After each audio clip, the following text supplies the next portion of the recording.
নমস্কার দর্শকবৃন্দ, আপনারা যারা বাংলার যুবসাথী প্রকল্পের জন্য আবেদন করেছেন, আপনারা জানেন এই আবেদনের যে টাকা সেটা কিন্তু ডিবিটি লিংক ব্যাংক অ্যাকাউন্টে দেওয়া হবে। যদি ডিবিটি লিংক না থাকে সেক্ষেত্রে কিন্তু আপনার এই প্রকল্পের টাকা পেতে অসুবিধা হতে পারে। তো আজকে আমরা দেখব কোন ব্যাংকের সাথে ডিবিটি লিংক রয়েছে সেটা, অথবা আপনার ব্যাংকের সাথে ডিবিটি লিংক আছে কি না সেটাই আমরা আজকে অনলাইনে চেক করব। তো চলুন শুরু করা যাক। এর জন্য প্রথমেই আপনাকে চলে আসতে হবে myAadhar.uidai.gov.in এই ওয়েবসাইটটিতে।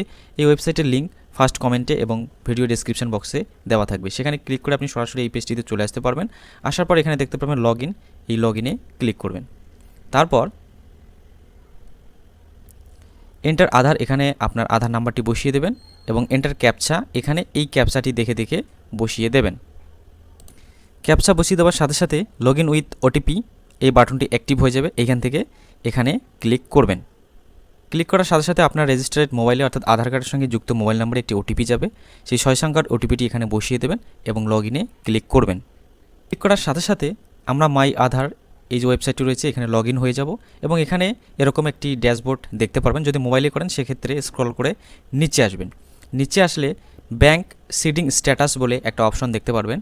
এই ব্যাংক সিডিং স্ট্যাটাস এখানে ক্লিক করবেন। তারপর ক্লিক করার সাথে সাথে এরকম একটি পেজ ওপেন হবে এবং সেখানে দেখতে পারবেন congratulation your Aadhaar bank mapping has been done. তো এখানে আধার নাম্বার লাস্ট 4 ডিজিট দেখতে পারবেন এবং ব্যাংক নেমের এখানে আপনার কোন ব্যাংকের সাথে ডিবিটি লিঙ্ক রয়েছে সেটা এখানে দেখাবে। যেমন আমার ক্ষেত্রে স্টেট ব্যাংক অফ ইন্ডিয়া, এবং নিচে ব্যাংক সিডিং স্ট্যাটাস অ্যাক্টিভ রয়েছে। তো যাদের এখানে ইনঅ্যাক্টিভ থাকবে কিংবা এখানে কোনো ব্যাংকের নাম দেখাবে না, আপনার যে অ্যাকাউন্ট রয়েছে, যে অ্যাকাউন্টের সাথে ডিবিটি লিঙ্ক করতে চাইছেন সেই ব্যাংকের ব্রাঞ্চে যাবেন, গিয়ে একটি ফর্ম নেবেন এবং সেই ফর্মটি জমা করবেন এবং 3 দিনের মধ্যেই কিন্তু ডিবিটি লিঙ্ক হয়ে যাবে।